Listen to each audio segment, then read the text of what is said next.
If you look back in history, you got Universal, their company. They started off with a logo with a globe in it, but it wasn't until like the 1920s that they actually had the motion one where it was a spinning globe. And they actually had an airplane in the early ones, like leaving a chemtrail that said Universal, which is kind of funny. Nobody has been high enough to even see what it looked like. They were definitely trying to instill the image of a globe in people's heads because obviously early on in the movie industry, they were one of the most popular companies to make movies, so people were going to the theater and seeing this globe. So they're showing you a globe before every single movie to program your mind. They were showing this globe before they even went up there to see what it was. I think the first man ever to go up and check is Picard going up there. I mean, that's a story we're not taught in school. From the practical point of view, Professor Picard's experiment is of the highest possible importance.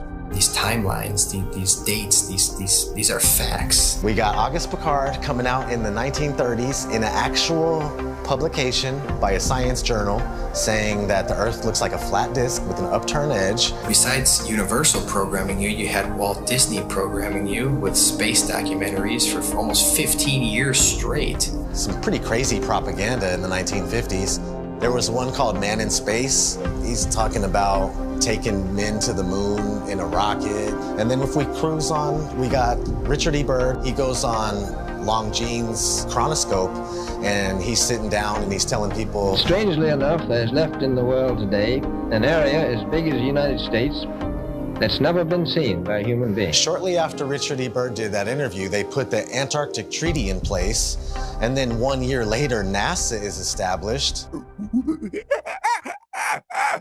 Almost 0 hour at Cape Canaveral, and enlarged 16mm pictures show a monkey specially trained and conditioned for voyaging in space. 2 monkeys had been selected for the job. They called them Abel and Baker, A and B, of course. In fact, the monkeys came down safely near Antigua. Reported none the worse, after blazing the trail for human space travel. They come in and they're the gatekeepers for your mind. Like, they're making sure that people think that they live on a spinning ball, and that's their sole purpose. That it has always been their sole purpose.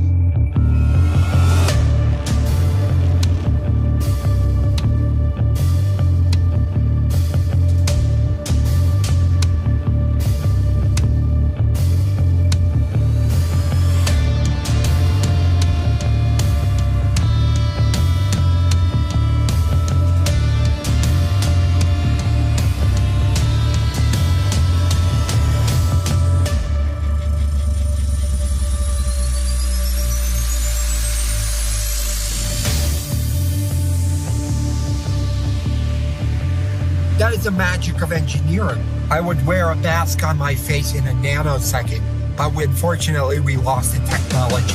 It can take days, even weeks, to produce just a single image. The dazzling final results, enough to keep us all dreaming.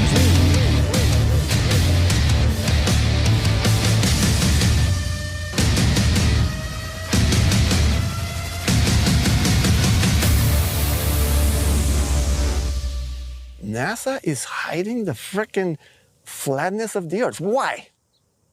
It's okay to say, I have a fisheye lens, right? Because, yeah, fisheye lenses are useful. You know, you get more, in architecture or, realtors use them.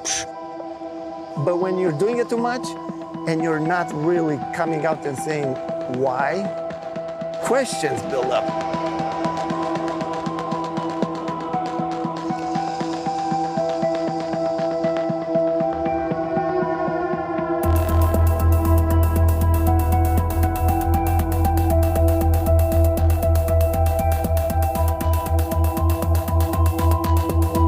In 1923, a fisheye lens was invented.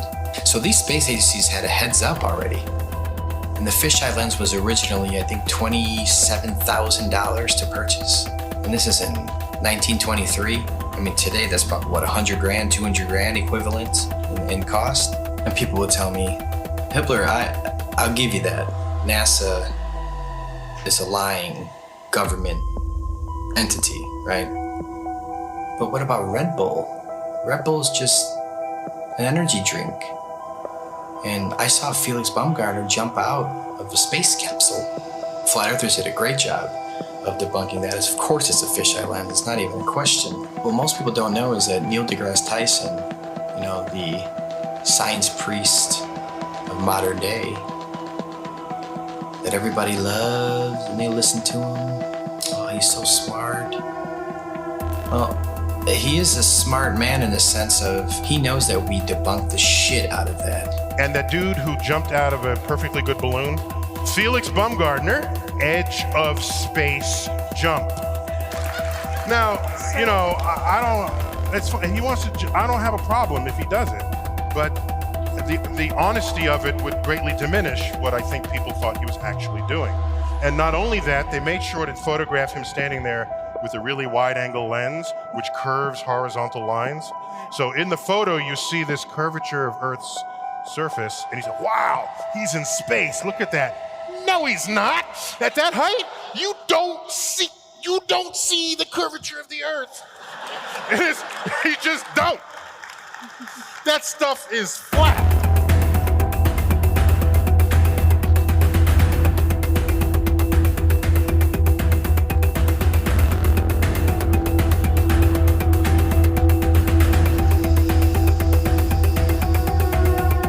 So we put so much pressure on Neil deGrasse Tyson to come clean.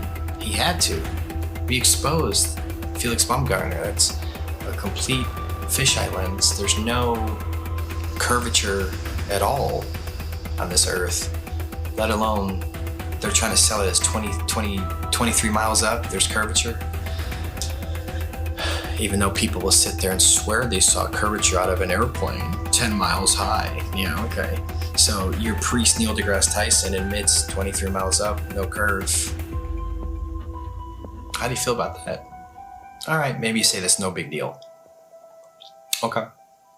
Even though Felix Baumgartner himself said he could see the curvature of the Earth. It's almost overwhelming. When you're standing there in a pressure suit, the only thing that you hear is yourself breathing. You can see the curvature of the Earth. You can see the sky is totally black. You can see the curvature of the Earth. You can see the curvature of the Earth. You can see the curvature of the Earth. That's 120,000 feet, 4 times higher than most passenger planes fly.